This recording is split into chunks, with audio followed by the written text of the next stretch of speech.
Before we get into today's show, let me tell you about the latest deal from Mike Lindell, MyPillow. Once again, the big box stores have canceled their orders simply because they don't agree with Mike Lindell's politics. They don't like it because he supports President Trump. Well, he's going to pass that savings on to you. No more middleman. And boy, does he have some great deals on the Giza Dream sheets and the Percal bed sheets. Listen to this. Giza Dream queen size, normally $139.98. Your wholesale price, $69.99 when you use promo code Joey. King size, only $79.99. The Percal queen size, normally $89.98. Your wholesale price, $29.98 when you use promo code Joey. Just call 1-800-893-4059 or go to MyPillow.com. Always use promo code Joey. Free shipping options available. This allotment's not going to last very long. When they're gone, they're gone.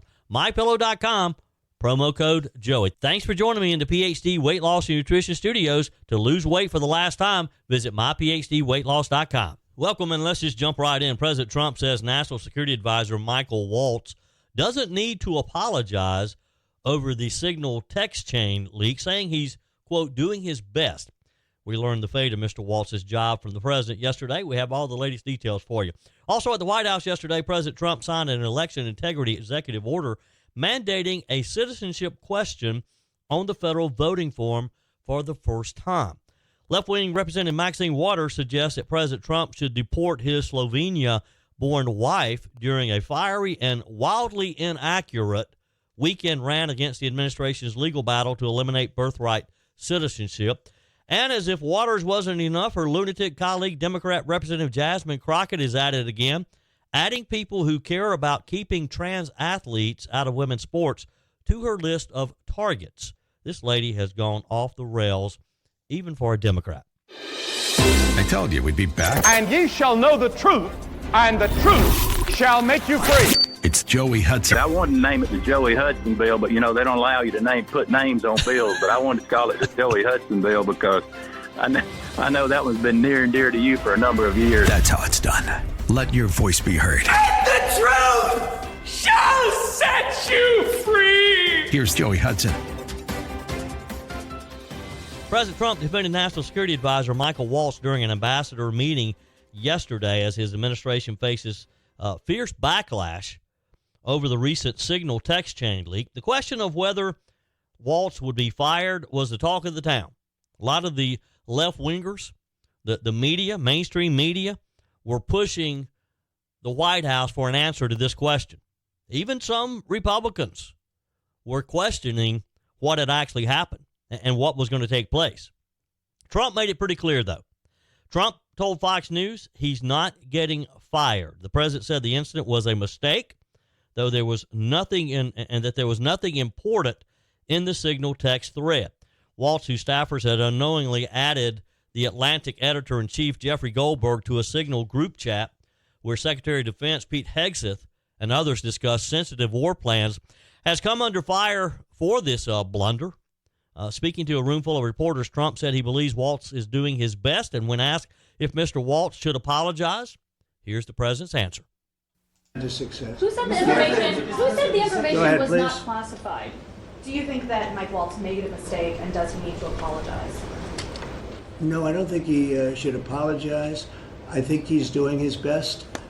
It's equipment and technology that's not perfect, and probably he won't be using it again, at least not in the very near future. What do you think? Yes, sir. I agree with you. Let's get everybody in the room whenever possible.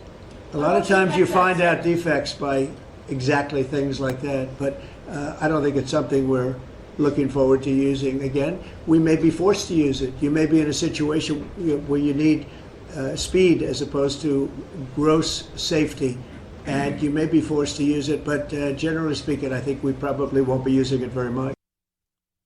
Nope, I don't think he'll make that same mistake again.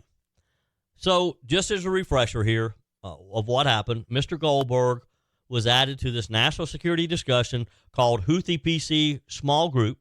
This was earlier in March. He was able to learn about attacks against Houthi fighters in Yemen long before the public.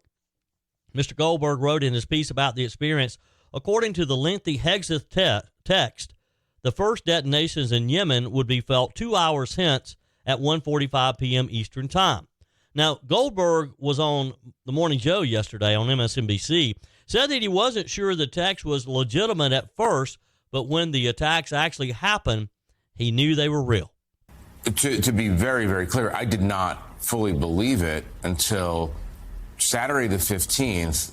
I received a text in this chain from Pete Hegseth detailing the war sequencing, the attack sequence, weapons packages, targets, all that sort of thing.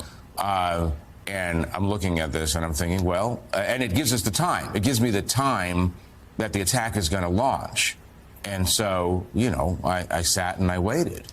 And I figured out, obviously, if there's an attack on Yemen in 2 hours, then I'm not in a kind of a disinformation bubble or in a simulation of some sort. That these are just the top national security advisors of the United States telling each other that an attack is about to commence and talking about the elements of the attack. That's what really kind of bothered me, to tell you the truth. So and then 1:45, 1:50 p.m.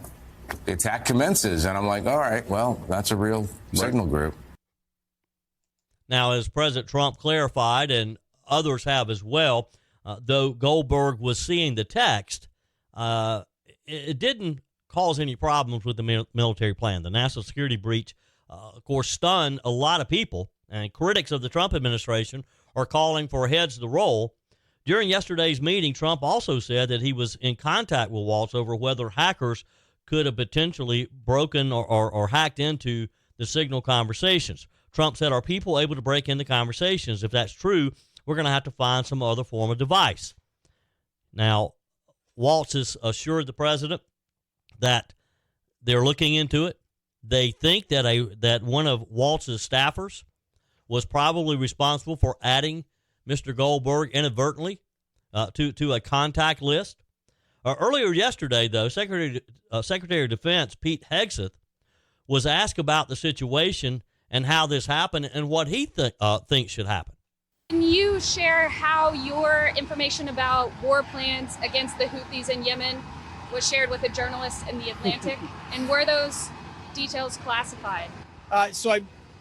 You're talking about a deceitful and highly discredited so-called journalist who's made a profession of peddling hoaxes time and time again, to include the hoaxes of Russia, or the fine people on both sides hoax, or suckers and losers hoax. So this is the guy that peddles in garbage. This is what he does. Why were those details shared on Signal, and how did you learn that a journalist was privy to the targets, the types of weapons used? I've heard I was characterized. Nobody was texting war plans, and that's all I have to say about that. Now, again, the Trump administration rallied around Michael Waltz and one another. I mean, because if, in fact, it had been determined that this was classified information that should not have been leaked and could have or did jeopardize the mission, I would suspect that everybody on that text message could have had some issues. President Trump, again, suggesting that a staffer with the National Security Office probably added Mr. Goldberg to this list. The president added that Goldberg's inclusion in the group chat had no impact at all on the strike in Yemen. Now, Signal is an encrypted messaging app that operates similar to texting or making phone calls, but with some additional security measures that help ensure communications are kept private to those included in the correspondence. So no one else was able to see this, but it was a bit disturbing that this reporter somehow had been included on this text message chain, because that's the only way you would be able to see it, is if you had been invited and included on the list. Now, there's also been some discussion about, evidently, in part of this exchange, Vice President J.D. Vance had asked some questions about the timing of this attack. Some of the leftist mainstream media folks are trying to say that he was challenging the president's decision. That's just not the case. This is, once again, the mainstream media's attempt to drive a wedge in between J.D. Vance and the president and other members of the Trump team. It's not going to happen. And the fact is, the media, Morning Joe, MSNBC, all the media that is piling on Michael Waltz and others, Pete Hegseth, they know that it really didn't make any difference. I mean, the targets, the attacks were success. They know that it didn't really affect this operation. They just love something to complain about. They love a gotcha moment. And unfortunately, they kind of gave them that opportunity, didn't they? Paul in Greenville on the text line says, the Atlantic leak question. I'm ex-Navy and would like to give my opinion, but I really don't have one. Mistakes were made. I hope they'll be reviewed and not made again. And I think that's what we're going to take away from this. We're going to learn and move on. Hi, Joey Hudson here. You know, this spring there's a renewed energy and focus on efficiencies, and shaking up unhealthy habits don't serve us well. There's so much chatter about making America great again, but it starts in your home with you being the best, healthiest version of yourself. And PhD Weight Loss is doing their part, because for the first time ever, the first 11 callers get 2 free weeks added to your weight loss program. That is huge. PhD's out to prove that you don't need Big Pharma to reach your goals. It just creates dependency, not long-term change. Dr. Ashley Lucas researched weight loss trends for years and discovered a scientifically proven way to retrain your body to burn fat efficiently without hunger, extreme exercise, or dangerous medications. PhD clients watch their belly fat disappear, their energy skyrocket, cholesterol and blood pressure normalize without starving themselves. I lost over 30 pounds and I've never felt better. So call now and mention promo code Joey for my 2 weeks for free with my program. Call 864-644-1900. That's 864-644-1900, or go to myphdweightloss.com. This kind of got interesting yesterday. President Trump signed an election integrity executive order mandating a citizenship question on the federal voting form for the first time. Trump told reporters at the White House, perhaps some people think I shouldn't be complaining because we won in a landslide, but we're going to straighten out our election, he said. The order will mandate voters to show proof of citizenship to state or local officials before they go to the voting booths, and the officials to record the details of the citizenship document, like date and expiration on the form. He's going to hold local election officials accountable to make sure they get this. The executive order will also instruct the Election Assistance Commission to cut state funding if they don't comply with taking measures to secure the elections, and will instruct the Department of Justice to crack down on election-related crimes. It's already illegal for non-citizens to vote in U.S. federal elections, but Republicans have long pushed for more checkpoints to ensure that we have secure elections. The House passed a bill in July mandating voters to present proof of citizenship, but the bill stalled in the U.S. Senate. The order also calls on the Department of Homeland Security, along with the Department of Government Efficiency, DOGE, to comb through publicly available voter registration lists in parallel with immigration databases to ensure consistency. Now, this is a smart move. Let's compare those voter registration lists with immigration lists.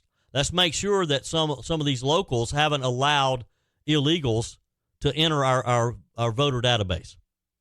DHS Secretary Kristi Noem is instructed to provide Attorney General Pam Bondi with a list of non-citizens discovered to have illegally voted in elections. Wow. Proof of citizenship. Currently usually not required to register to vote, but lying on your application as a non-citizen could result in deportation. I got a feeling that we're going to make another deportation list here, because this should be easy enough to cross-reference and find these people. The president has also called for proof of voter ID, but has not yet included that in the executive order, we're told. The president's message on the importance of having secure elections since 2020, and we know what happened in 2020. No reason to get involved in that. Millions of people used mail-in ballots during the COVID pandemic. It resulted in Trump's defeat and the last 4 year nightmare. Trump has since called for paper ballots and for voting to finish up a day after, streamlining the counting process.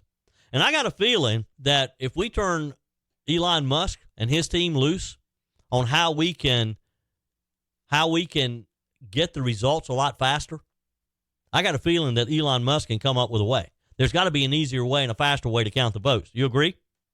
Trump said at the White House on Monday, we should go to one-day voting We should go to voter ID and just one other thing, proof of a thing called citizenship in the U.S. Wouldn't that be nice? Yes, Mr. President, would. He went on to say we have to straighten out our country. We have to straighten out our elections. Our elections are very dishonest, very corrupt, and we have to straighten it out.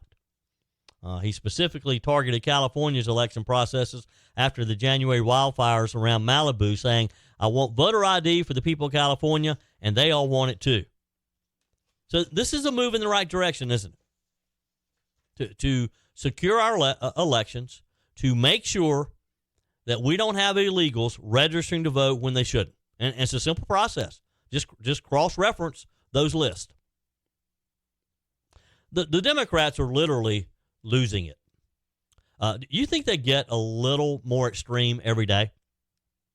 For example, left-wing Representative Maxine Waters is at it again. She was at a rally this past weekend back in her home district. She implied that President Trump should deport First Lady Melania Trump because she was born in Slovenia. This was a fiery, a wild. I mean, she got on one of her rants. Maxine Waters did, and as usual, she was very inaccurate too. She didn't know what she was talking about. She was raving against the administration's legal battle to eliminate birthright citizenship, and she got a little bit confused. Or maybe she never understood it to begin with. Speaking at a protest against the Department of Government Efficiency's cost-cutting efforts in Los Angeles, she bizarrely brought up First Lady Melania Trump and her background. Here's the exchange. Should be deported. If he wants to start looking so closely to find those who were born here and their parents were undocumented, maybe he ought to first look at Melania. We don't know whether or not her parents were documented. And maybe we'd better just take a look. Maybe we should just take another look. Is this woman just nuts? Really, Maxine? You're just showing your ignorance here. So let's set the record straight. Melania Trump was born in 1970 in Slovenia. It was then part of Yugoslavia. She relocated to New York City in 1996, initially on a travel visa before receiving an H-1B visa that allowed her to legally work as a model. The future First Lady became a U.S. citizen in 2006 after marrying Donald Trump, and is the first naturalized American to serve in that role. She's just the second foreign-born First Lady in U.S. history. She joins England-born and France-raised Louisa Adams, the wife of sixth President John Quincy Adams. Melania Trump later helped sponsor her parents in getting citizenship, which they obtained in 2018. Her mother died in January of 2024. So now, Madam Congresswoman, birthright citizenship refers to the 14th Amendment's statement that, quote, all persons born or naturalized in the United States and subject to the jurisdiction thereof are citizens of the United States and of the state wherein they reside, which does not apply to the First Lady since she was not born in the United States and has never pretended to have been born here. This lady is just dumb. And she is a member of the United States House of Representatives. President Trump and his allies have insisted that the definition of birthright citizenship should be narrowed to prevent illegal immigrants from traveling to the U.S. so their children can be naturally born here. The president, who signed an executive order in January ending birthright citizenship, is being challenged, of course, in the courts, like so many other things that he has tried to do. He's argued that the 14th Amendment was enacted to provide for former slaves and does not apply to modern immigrants, and I think he's right. Waters added in her address to the crowd Saturday, we are here because we're not going to let Trump, we're not going to let Elon Musk, his co-president, or anybody else take the United States Constitution down. She needs to read the Constitution. She needs to study it a bit and better understand it. Like so many other times in the past, this lady talks before she thinks. Your comments are welcome on the Furman Ford text line, 864-477-JOEY. That's 864-477-5639. Emails always welcome, joey@joeyhudson.com. The feud between President Donald Trump and Maine Governor Janet Mills continues. The president is continuing to call on the governor to apologize to him after their little skirmish the other week in the White House. He's asking her to apologize over her state's reluctance to follow his executive order to ban trans athletes from girls' sports over the weekend. Mills has now responded, but without an apology. Mills spoke to reporters in Bangor on Monday, rebuffing Trump and insisting that her state's reluctance to follow his executive order is not anything to do about protesting trans athletes in girls' sports, but simply to follow the rule of law. My issue is about the rule of law, pure and simple. It's not about transgender sports. I read the Constitution. The Constitution says that the president, the chief executive, shall take care that the laws be faithfully executed. It doesn't allow him to make laws out of whole cloth by tweet or Instagram post or press release or executive order. People in Maine and across the country are waiting for an economic plan from the current occupant of the White House. And so far, we've seen none. Yeah, kind of like your former president, like the Biden administration. Did he show you his economic plan? Did you like what he did? Governor Mills also condemned Trump for his stance on abortion, for what he's doing with tariffs. Never once referred to him by name, but she talked about the current administration. She said, "We've seen policies that threaten women and girls across the country. If the current occupant of the White House wants to protect women and girls, he should start by protecting the women and teenage girls who are suffering miscarriages and dying because they can't get basic life-saving health care in states across the country." She's going to that tired old argument that women are losing their lives because they're not able to get an abortion, and it's just unsafe for them.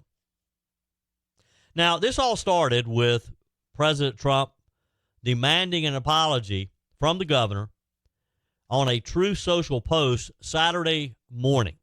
He wrote this: "While the state of Maine has apologized for their governor's strong but totally incorrect statement about men playing in women's sports while at this White House Governor's Conference, we have not heard from the governor herself, and she is one that matters in such cases."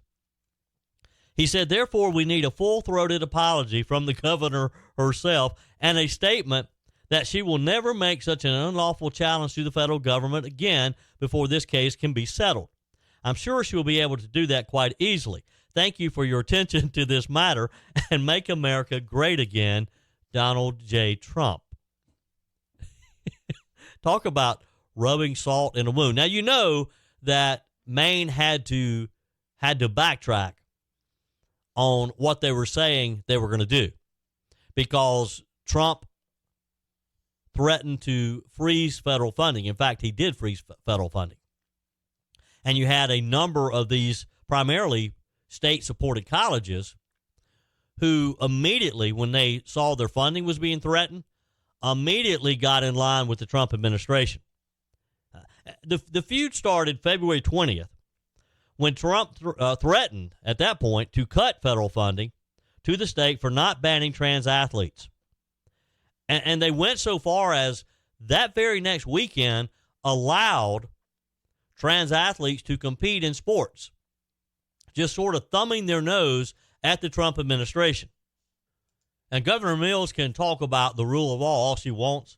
This was a clear defiance of what Donald Trump's executive order tried to accomplish. She knew it, because the very next day, after the White House back and forth, her office responded with a statement threatening legal action against the Trump administration if, in fact, it did try to withhold federal funding from the state. Then Trump and Mills verbally sparred in this widely publicized White House meeting. We all saw it. She didn't hold back. She tried to hold her own.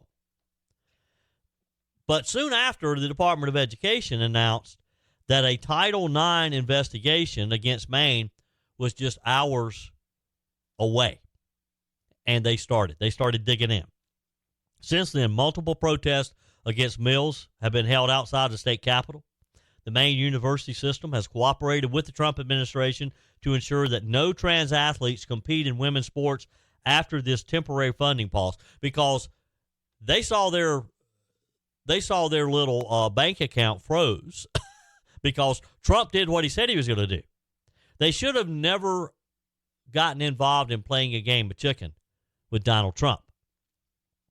Last week, Health and Human Services Office of Civil Rights officially announced that it found that the Maine Department of Education, the Maine Principals Association, and Greeley High School in violation of Title IX for its continued enabling of trans inclusion in girls' sports. OCR Acting Director Anthony Artival provided a statement warning of potential consequences for continued defiance of the executive order. In his statement, he said, what HHS is asking of the Maine Department of Education, the Maine Principals Association, and Greeley High School is simple. Protect female athletes and their rights. Girls deserve girls-only sports without male competitors, and if Maine won't come to the table to voluntarily comply with Title IX, HHS will enforce Title IX to the fullest extent permitted by law. And why these states want to do this, I don't know. Why a female governor would want to be defiant on a measure that would protect females in their own sports makes no sense. No sense at all. HHS's initial announcement warned that the state had 10 days to correct its policies through a signed agreement or risk referral to the Department of Justice for the appropriate action. That deadline to comply is tomorrow. I think they'll come around. You? Representative Lauren Boebert in Colorado, kind of in the headlines this week, when she urged House lawmakers to stop making fun of President Trump's renaming of the Gulf of America, suggesting that maybe Washington, D.C. should face the same fate. Boebert made the remarks during a legislative hearing on the Gulf of America Act to support Trump's executive order and make it permanent. Thank you, Madam Chair. I would caution my colleagues on the other side of the aisle to refrain from making fun of the Gulf of America because next up, may end up be the District of America that we're working on. So just, keep the jokes at bay and, maybe we'll just stick with the Gulf of America for now.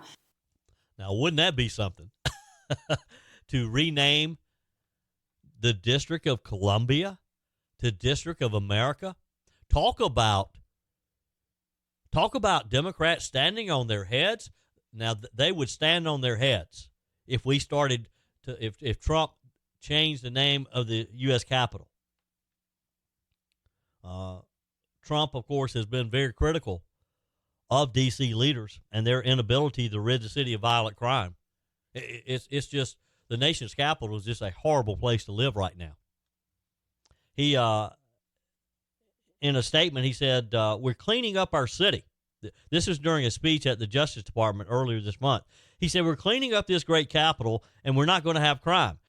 And we're not going to stand for crime, and we're going to take the graffiti down. Washington, D.C. Mayor Muriel Bowser ordered the removal of Black Lives Matter in the plaza. Remember that? Remember that disgusting, when they disgustingly painted in bright, large yellow letters, Black Lives Matter. It was first painted in the summer of 2020 during Trump's first term after days of chaotic protest at the location after the killing of George Floyd. And it's been there ever since. It's about time it disappears. It's a crime that they put it there to begin with. But I think Trump has Mayor Bowser's attention because she's probably got to thinking about this and knows that Trump probably has the support to change the name of the District of Columbia. Now, how does District of America sound? You like that? District of America. Text me. Email me, joey@joeyhudson.com. You can also leave me a message on the MyPillow message line, 864-477-JOEY, 864-477-5639. Just call. Leave me a quick message. Let me know, how do you feel about District of America? Should we rename the nation's capital? Email me. Leave me a message on the MyPillow message line, 864-477-JOEY. Your comments are welcome on the Furman Ford text line, 864-477-JOEY. That's 864-477-5639. Emails always welcome, joey@joeyhudson.com. Speaking of the Furman Ford text line, it's never been more important to support locally run businesses owned by people who actually live here in the upstate. Let me take a minute to talk with you about our friends at Furman Ford. If you're looking for a new vehicle, maybe a great pre-owned vehicle, one you can trust, or maybe you're looking to order that special vehicle. Either way, if you want a new one, a brand new one, or a pre-owned that you can trust, the folks at Furman Ford, they're there to help you. Their name is on the sign because their name is on the line, because every single transaction is important to them. Jim Furman, Matthew Furman.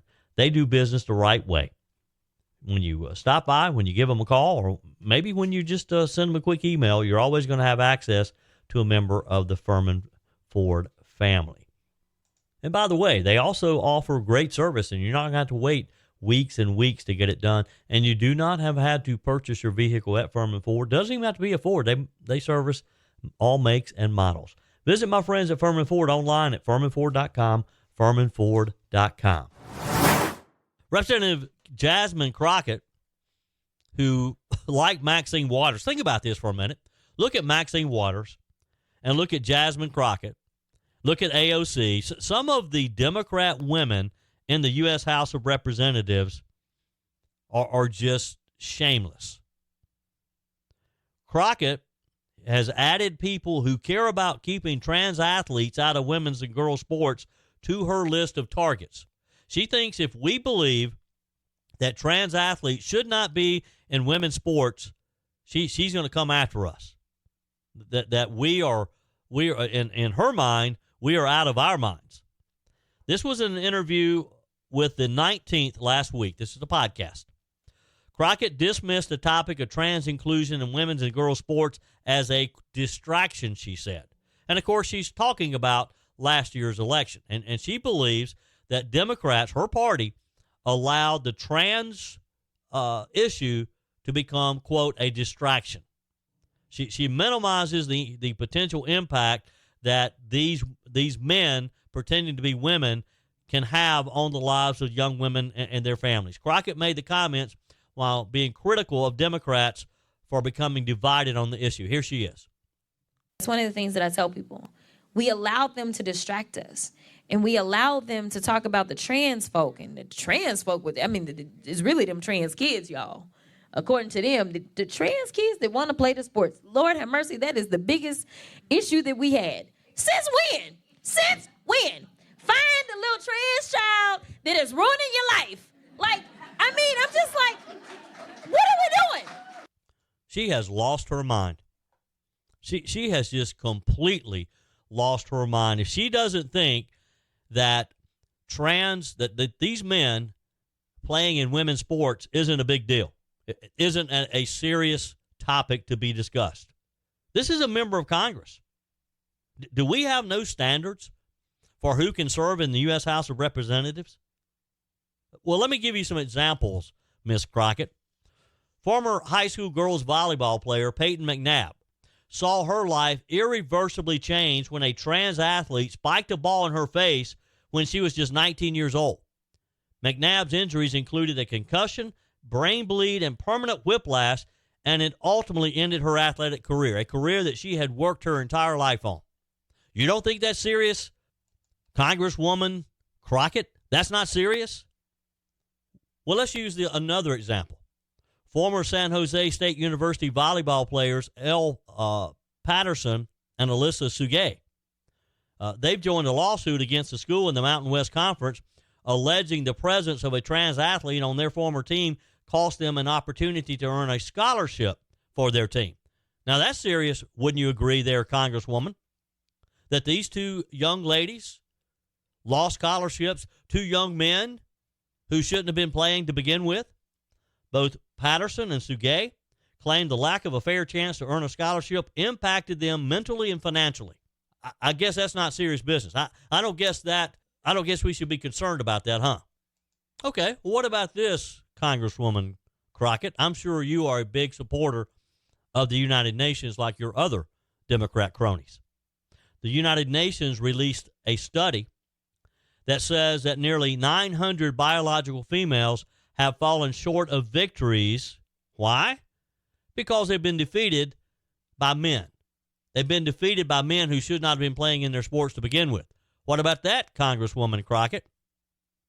The study, Violence Against Women and Girls in Sports, said more than 600 athletes did not medal in more than 400 competitions in 29 different sports, totaling over 890 medals, according to information obtained up through this month.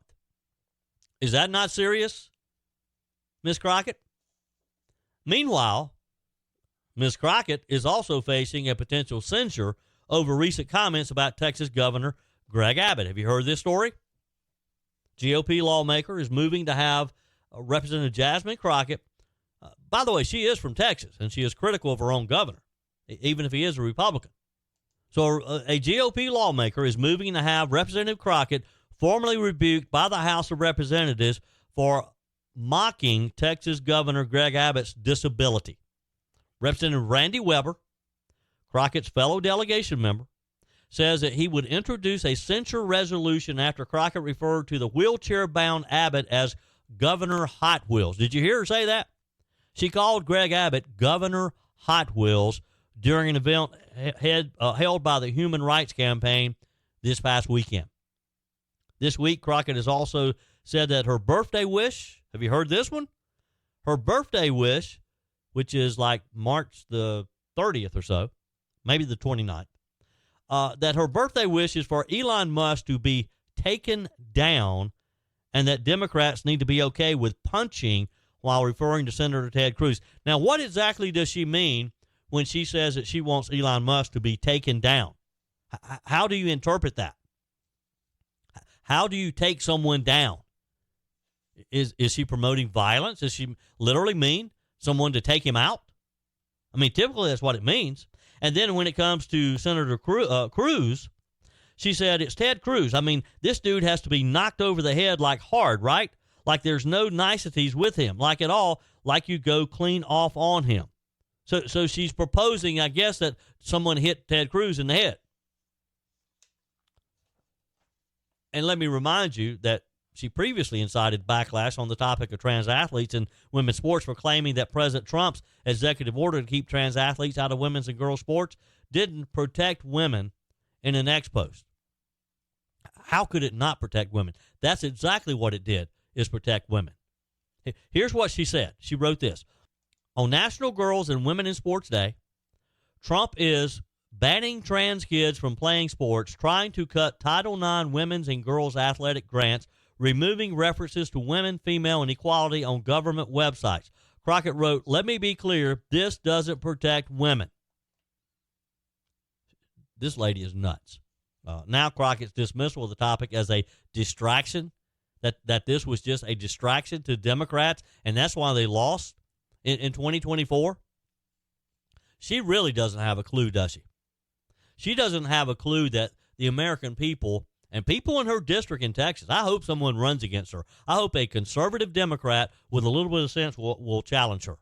Don't you? That's it for today's show. Tara's up next, followed by Mike Gallagher, Bill Frady, Charlie James this afternoon, Mark Levin tonight. We're back again tomorrow at 5 a.m. for your first cup of coffee for more of Sunrise Carolina. Till then, folks, just remember this.